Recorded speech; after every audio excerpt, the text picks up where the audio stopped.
Consigne. Vous allez entendre 2 fois un enregistrement sonore de 6 minutes environ. Vous aurez tout d'abord 3 minutes pour lire les questions. Puis vous écouterez une première fois l'enregistrement. Vous aurez ensuite 3 minutes pour commencer à répondre aux questions.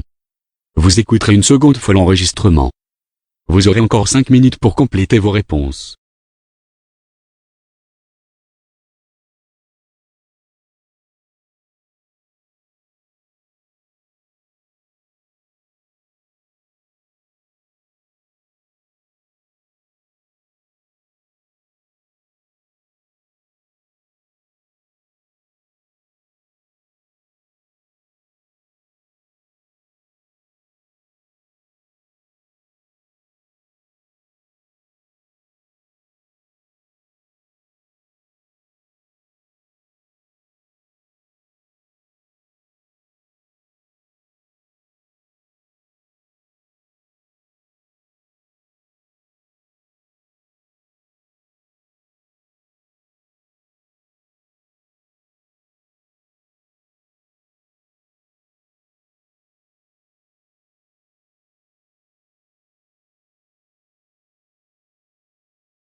DALF C1 numéro 2.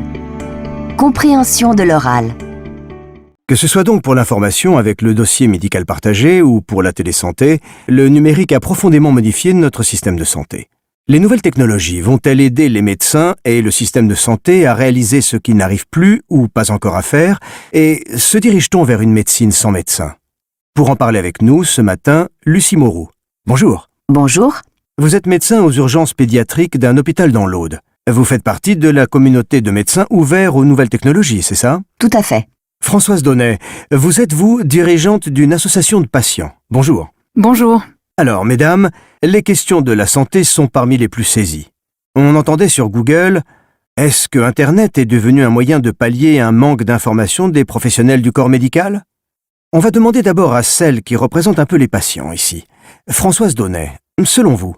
C'est vrai qu'Internet, ça a tout changé pour les patients, parce qu'avant l'émergence de cet outil, l'accès à l'information médicale était très limité. C'était uniquement ce qu'on pouvait obtenir des médecins, éventuellement de livres, etc.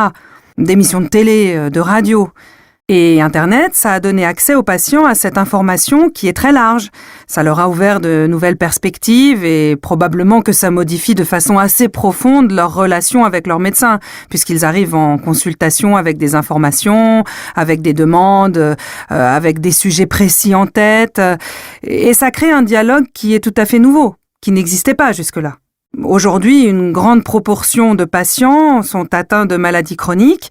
Et ce que ça change, les maladies chroniques, c'est qu'il va falloir vivre avec pendant toute une vie. Ça ne va pas s'arrêter. Donc, ça veut dire que la relation de soins, elle est au long cours. C'est vraiment une nécessité d'accompagnement et de partenariat dans la durée. Alors on passe de l'autre côté de la barrière, sans vouloir en dresser une.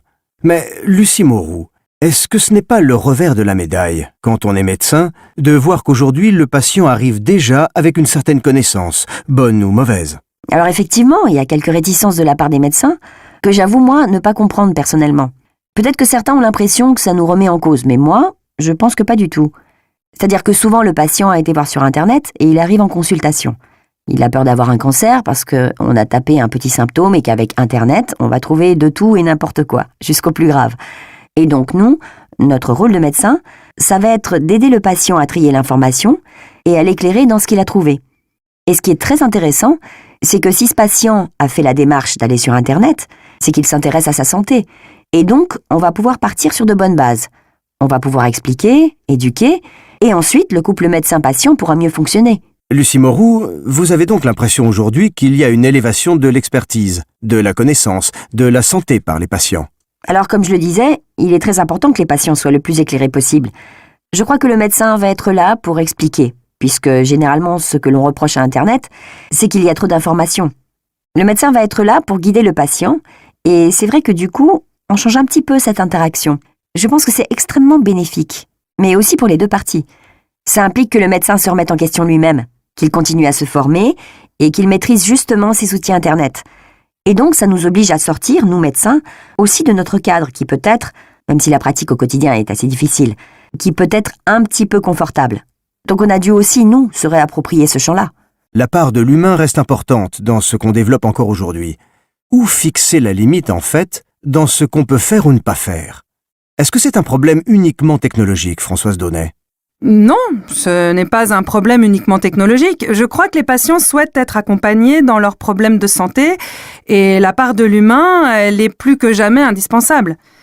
Encore une fois, je pense que les nouvelles technologies peuvent servir à la renforcer, à rendre cette dimension encore plus présente en libérant du temps, en faisant une priorité, en contribuant aussi, pourquoi pas, à la formation des professionnels de santé et des médecins à cette dimension de la relation soigné-soignant. On sait aujourd'hui que l'empathie, ça s'apprend. Ça a été démontré. Aux États-Unis notamment, il y a des facs de médecine qui ont développé des programmes d'enseignement de l'empathie pour les médecins. En France, on sait qu'une des plaintes les plus récurrentes des patients par rapport aux soins qu'ils reçoivent est la difficulté d'écoute. L'impression d'être insuffisamment soutenu ou entendu, et probablement que c'est une dimension extrêmement forte de la médecine de demain, qui peut vraiment être renforcée par l'apport du digital. Lucie Moreau, vous faites partie de ce groupe de médecins favorables aux nouvelles technologies, à l'introduction, au développement des nouvelles technologies. Ça veut dire quoi? Ça veut dire qu'on est 100% techno ou justement on dit quand même il faut aussi... C'est une manière de se dire il faut garder le facteur humain. Alors bien sûr, il faut garder le facteur humain, et c'est tout le but de l'association. En fait, comment est-ce que j'ai eu l'idée de créer ça?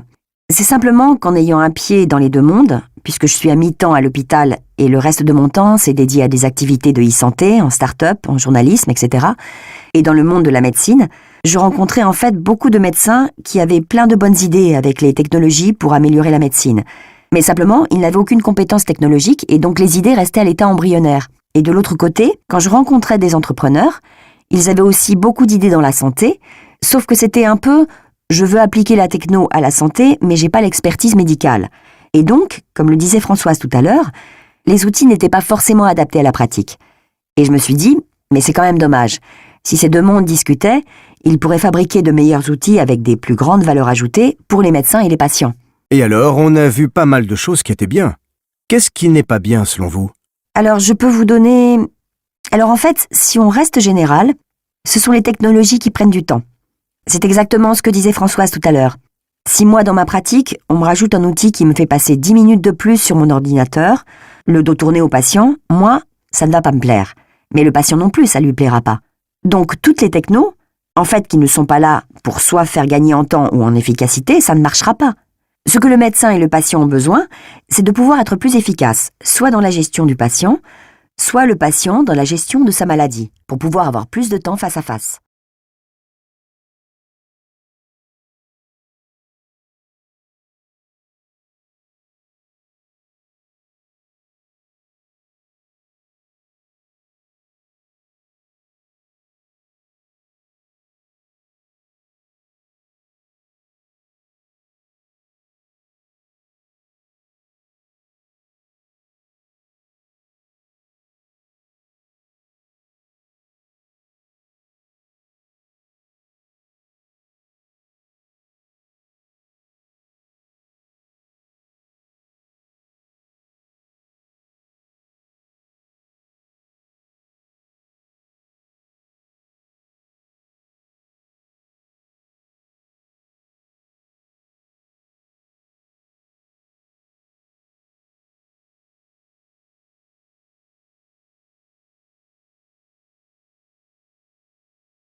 DALF C1 numéro 2.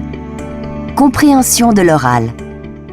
Que ce soit donc pour l'information avec le dossier médical partagé ou pour la télésanté, le numérique a profondément modifié notre système de santé. Les nouvelles technologies vont-elles aider les médecins et le système de santé à réaliser ce qu'ils n'arrivent plus ou pas encore à faire, et se dirige-t-on vers une médecine sans médecin? Pour en parler avec nous ce matin, Lucie Moreau. Bonjour. Bonjour. Vous êtes médecin aux urgences pédiatriques d'un hôpital dans l'Aude. Vous faites partie de la communauté de médecins ouverts aux nouvelles technologies, c'est ça? Tout à fait. Françoise Donnet, vous êtes, dirigeante d'une association de patients. Bonjour. Bonjour. Alors, mesdames, les questions de la santé sont parmi les plus saisies. On entendait sur Google « Est-ce que Internet est devenu un moyen de pallier un manque d'information des professionnels du corps médical ?» On va demander d'abord à celle qui représente un peu les patients ici. Françoise Donnet, selon vous? C'est vrai qu'Internet, ça a tout changé pour les patients, parce qu'avant l'émergence de cet outil, l'accès à l'information médicale était très limité. C'était uniquement ce qu'on pouvait obtenir des médecins, éventuellement de livres, etc., d'émissions de télé, de radio. Et Internet, ça a donné accès aux patients à cette information qui est très large. Ça leur a ouvert de nouvelles perspectives et probablement que ça modifie de façon assez profonde leur relation avec leurs médecins, puisqu'ils arrivent en consultation avec des informations, avec des demandes, avec des sujets précis en tête. Et ça crée un dialogue qui est tout à fait nouveau, qui n'existait pas jusque-là. Aujourd'hui, une grande proportion de patients sont atteints de maladies chroniques. Et ce que ça change, les maladies chroniques, c'est qu'il va falloir vivre avec pendant toute une vie. Ça ne va pas s'arrêter. Donc, ça veut dire que la relation de soins, elle est au long cours. C'est vraiment une nécessité d'accompagnement et de partenariat dans la durée. Alors on passe de l'autre côté de la barrière, sans vouloir en dresser une. Mais Lucie Moreau, est-ce que ce n'est pas le revers de la médaille, quand on est médecin, de voir qu'aujourd'hui le patient arrive déjà avec une certaine connaissance, bonne ou mauvaise? Alors effectivement, il y a quelques réticences de la part des médecins, que j'avoue moi ne pas comprendre personnellement. Peut-être que certains ont l'impression que ça nous remet en cause, mais moi, je pense que pas du tout. C'est-à-dire que souvent le patient a été voir sur Internet et il arrive en consultation.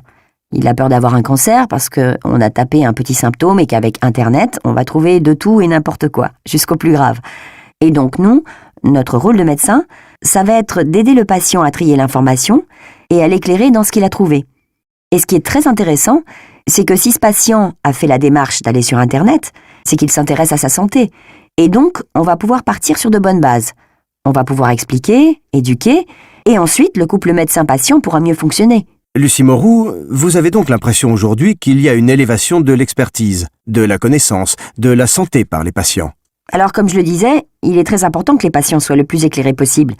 Je crois que le médecin va être là pour expliquer, puisque généralement, ce que l'on reproche à Internet, c'est qu'il y a trop d'informations. Le médecin va être là pour guider le patient, et c'est vrai que du coup, on change un petit peu cette interaction. Je pense que c'est extrêmement bénéfique, mais aussi pour les deux parties. Ça implique que le médecin se remette en question lui-même, qu'il continue à se former, et qu'il maîtrise justement ses outils Internet. Et donc, ça nous oblige à sortir, nous médecins, aussi de notre cadre qui peut être, même si la pratique au quotidien est assez difficile, qui peut être un petit peu confortable. Donc on a dû aussi, nous, se réapproprier ce champ-là. La part de l'humain reste importante dans ce qu'on développe encore aujourd'hui. Où fixer la limite, en fait, dans ce qu'on peut faire ou ne pas faire? Est-ce que c'est un problème uniquement technologique, Françoise Donnet? Non, ce n'est pas un problème uniquement technologique. Je crois que les patients souhaitent être accompagnés dans leurs problèmes de santé et la part de l'humain, elle est plus que jamais indispensable. Encore une fois, je pense que les nouvelles technologies peuvent servir à la renforcer, à rendre cette dimension encore plus présente, en libérant du temps, en faisant une priorité, en contribuant aussi, pourquoi pas, à la formation des professionnels de santé et des médecins à cette dimension de la relation soigné-soignant. On sait aujourd'hui que l'empathie, ça s'apprend. Ça a été démontré. Aux États-Unis notamment, il y a des facs de médecine qui ont développé des programmes d'enseignement de l'empathie pour les médecins. En France, on sait qu'une des plaintes les plus récurrentes des patients par rapport aux soins qu'ils reçoivent est la difficulté d'écoute. L'impression d'être insuffisamment soutenu ou entendu, et probablement que c'est une dimension extrêmement forte de la médecine de demain, qui peut vraiment être renforcée par l'apport du digital. Lucie Moreau, vous faites partie de ce groupe de médecins favorables aux nouvelles technologies, à l'introduction, au développement des nouvelles technologies. Ça veut dire quoi? Ça veut dire qu'on est 100% techno ou justement on dit quand même il faut aussi... C'est une manière de se dire Il faut garder le facteur humain. Alors bien sûr, il faut garder le facteur humain, et c'est tout le but de l'association. En fait, comment est-ce que j'ai eu l'idée de créer ça? C'est simplement qu'en ayant un pied dans les deux mondes, puisque je suis à mi-temps à l'hôpital et le reste de mon temps, c'est dédié à des activités de e-santé, en start-up, en journalisme, etc. Et dans le monde de la médecine, je rencontrais en fait beaucoup de médecins qui avaient plein de bonnes idées avec les technologies pour améliorer la médecine. Mais simplement, ils n'avaient aucune compétence technologique et donc les idées restaient à l'état embryonnaire. Et de l'autre côté, quand je rencontrais des entrepreneurs, ils avaient aussi beaucoup d'idées dans la santé, sauf que c'était un peu « je veux appliquer la techno à la santé, mais j'ai pas l'expertise médicale ». Et donc, comme le disait Françoise tout à l'heure, les outils n'étaient pas forcément adaptés à la pratique. Et je me suis dit, mais c'est quand même dommage. Si ces deux mondes discutaient, ils pourraient fabriquer de meilleurs outils avec des plus grandes valeurs ajoutées pour les médecins et les patients. Et alors, on a vu pas mal de choses qui étaient bien. Qu'est-ce qui n'est pas bien selon vous? Alors, je peux vous donner... Alors en fait, si on reste général, ce sont les technologies qui prennent du temps. C'est exactement ce que disait Françoise tout à l'heure. Si moi, dans ma pratique, on me rajoute un outil qui me fait passer 10 minutes de plus sur mon ordinateur, le dos tourné au patient, moi, ça ne va pas me plaire. Mais le patient non plus, ça lui plaira pas. Donc toutes les technos, en fait, qui ne sont pas là pour soit faire gagner en temps ou en efficacité, ça ne marchera pas. Ce que le médecin et le patient ont besoin, c'est de pouvoir être plus efficace, soit dans la gestion du patient, soit le patient dans la gestion de sa maladie, pour pouvoir avoir plus de temps face à face.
DALF C1 numéro 2.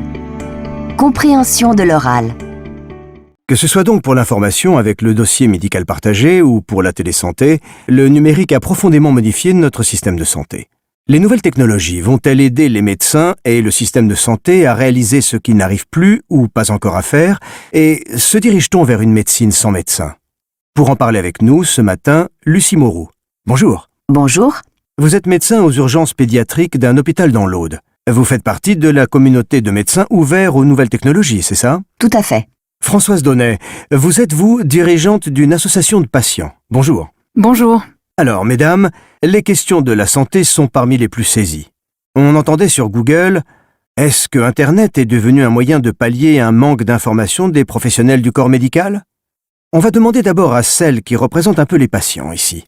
Françoise Donnet, selon vous? C'est vrai qu'Internet, ça a tout changé pour les patients, parce qu'avant l'émergence de cet outil, l'accès à l'information médicale était très limité. C'était uniquement ce qu'on pouvait obtenir des médecins, éventuellement de livres, etc. D'émissions de télé, de radio. Et Internet, ça a donné accès aux patients à cette information qui est très large. Ça leur a ouvert de nouvelles perspectives et probablement que ça modifie de façon assez profonde leur relation avec leur médecin, puisqu'ils arrivent en consultation avec des informations, avec des demandes, avec des sujets précis en tête. Et ça crée un dialogue qui est tout à fait nouveau, qui n'existait pas jusque-là. Aujourd'hui, une grande proportion de patients sont atteints de maladies chroniques. Et ce que ça change, les maladies chroniques, c'est qu'il va falloir vivre avec pendant toute une vie. Ça ne va pas s'arrêter. Donc, ça veut dire que la relation de soins, elle est au long cours. C'est vraiment une nécessité d'accompagnement et de partenariat dans la durée. Alors on passe de l'autre côté de la barrière, sans vouloir en dresser une. Mais, Lucie Moreau, est-ce que ce n'est pas le revers de la médaille, quand on est médecin, de voir qu'aujourd'hui le patient arrive déjà avec une certaine connaissance, bonne ou mauvaise? Alors effectivement, il y a quelques réticences de la part des médecins que j'avoue, moi, ne pas comprendre personnellement. Peut-être que certains ont l'impression que ça nous remet en cause, mais moi, je pense que pas du tout. C'est-à-dire que souvent le patient a été voir sur Internet et il arrive en consultation. Il a peur d'avoir un cancer parce qu'on a tapé un petit symptôme et qu'avec Internet, on va trouver de tout et n'importe quoi, jusqu'au plus grave. Et donc nous, notre rôle de médecin, ça va être d'aider le patient à trier l'information et à l'éclairer dans ce qu'il a trouvé. Et ce qui est très intéressant, c'est que si ce patient a fait la démarche d'aller sur Internet, c'est qu'il s'intéresse à sa santé. Et donc, on va pouvoir partir sur de bonnes bases. On va pouvoir expliquer, éduquer, et ensuite le couple médecin-patient pourra mieux fonctionner. Lucie Moreau, vous avez donc l'impression aujourd'hui qu'il y a une élévation de l'expertise, de la connaissance, de la santé par les patients. Alors, comme je le disais, il est très important que les patients soient le plus éclairés possible. Je crois que le médecin va être là pour expliquer, puisque généralement, ce que l'on reproche à Internet, c'est qu'il y a trop d'informations. Le médecin va être là pour guider le patient, et c'est vrai que du coup, on change un petit peu cette interaction. Je pense que c'est extrêmement bénéfique, mais aussi pour les deux parties. Ça implique que le médecin se remette en question lui-même, qu'il continue à se former, et qu'il maîtrise justement ses outils Internet. Et donc, ça nous oblige à sortir, nous médecins, aussi de notre cadre qui peut être, même si la pratique au quotidien est assez difficile, qui peut être un petit peu confortable. Donc on a dû aussi, nous, se réapproprier ce champ-là. La part de l'humain reste importante dans ce qu'on développe encore aujourd'hui. Où fixer la limite, en fait, dans ce qu'on peut faire ou ne pas faire? Est-ce que c'est un problème uniquement technologique, Françoise Donnet? Non, ce n'est pas un problème uniquement technologique. Je crois que les patients souhaitent être accompagnés dans leurs problèmes de santé et la part de l'humain, elle est plus que jamais indispensable. Encore une fois, je pense que les nouvelles technologies peuvent servir à la renforcer, à rendre cette dimension encore plus présente en libérant du temps, en faisant une priorité, en contribuant aussi, pourquoi pas, à la formation des professionnels de santé et des médecins à cette dimension de la relation soigné-soignant. On sait aujourd'hui que l'empathie, ça s'apprend. Ça a été démontré. Aux États-Unis notamment, il y a des facs de médecine qui ont développé des programmes d'enseignement de l'empathie pour les médecins. En France, on sait qu'une des plaintes les plus récurrentes des patients par rapport aux soins qu'ils reçoivent est la difficulté d'écoute. L'impression d'être insuffisamment soutenu ou entendu, et probablement que c'est une dimension extrêmement forte de la médecine de demain, qui peut vraiment être renforcée par l'apport du digital. Lucie Moreau, vous faites partie de ce groupe de médecins favorables aux nouvelles technologies, à l'introduction, au développement des nouvelles technologies. Ça veut dire quoi? Ça veut dire qu'on est 100% techno ou justement on dit quand même il faut aussi... C'est une manière de se dire Il faut garder le facteur humain. Alors bien sûr, il faut garder le facteur humain, et c'est tout le but de l'association. En fait, comment est-ce que j'ai eu l'idée de créer ça? C'est simplement qu'en ayant un pied dans les deux mondes, puisque je suis à mi-temps à l'hôpital et le reste de mon temps, c'est dédié à des activités de e-santé, en start-up, en journalisme, etc. Et dans le monde de la médecine, je rencontrais en fait beaucoup de médecins qui avaient plein de bonnes idées avec les technologies pour améliorer la médecine. Mais simplement, ils n'avaient aucune compétence technologique et donc les idées restaient à l'état embryonnaire. Et de l'autre côté, quand je rencontrais des entrepreneurs, ils avaient aussi beaucoup d'idées dans la santé, sauf que c'était un peu « je veux appliquer la techno à la santé, mais j'ai pas l'expertise médicale ». Et donc, comme le disait Françoise tout à l'heure, les outils n'étaient pas forcément adaptés à la pratique. Et je me suis dit « mais c'est quand même dommage. Si ces deux mondes discutaient, ils pourraient fabriquer de meilleurs outils avec des plus grandes valeurs ajoutées pour les médecins et les patients. » Et alors, on a vu pas mal de choses qui étaient bien. Qu'est-ce qui n'est pas bien selon vous? Alors, je peux vous donner... Alors en fait, si on reste général, ce sont les technologies qui prennent du temps. C'est exactement ce que disait Françoise tout à l'heure. Si moi, dans ma pratique, on me rajoute un outil qui me fait passer 10 minutes de plus sur mon ordinateur, le dos tourné au patient, moi, ça ne va pas me plaire. Mais le patient non plus, ça lui plaira pas. Donc toutes les technos, en fait, qui ne sont pas là pour soit faire gagner en temps ou en efficacité, ça ne marchera pas. Ce que le médecin et le patient ont besoin, c'est de pouvoir être plus efficace, soit dans la gestion du patient, soit le patient dans la gestion de sa maladie, pour pouvoir avoir plus de temps face à face.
Like and subscribe our channel for more amazing videos. Also, don't forget to share it with your friends. Contact French NU to learn French language. We provide online classes for DELF preparation, TEF preparation, academic course preparation for kids, and accent improvement. Call or WhatsApp at 98706966926 or email at linguistic.fr@gmail.com.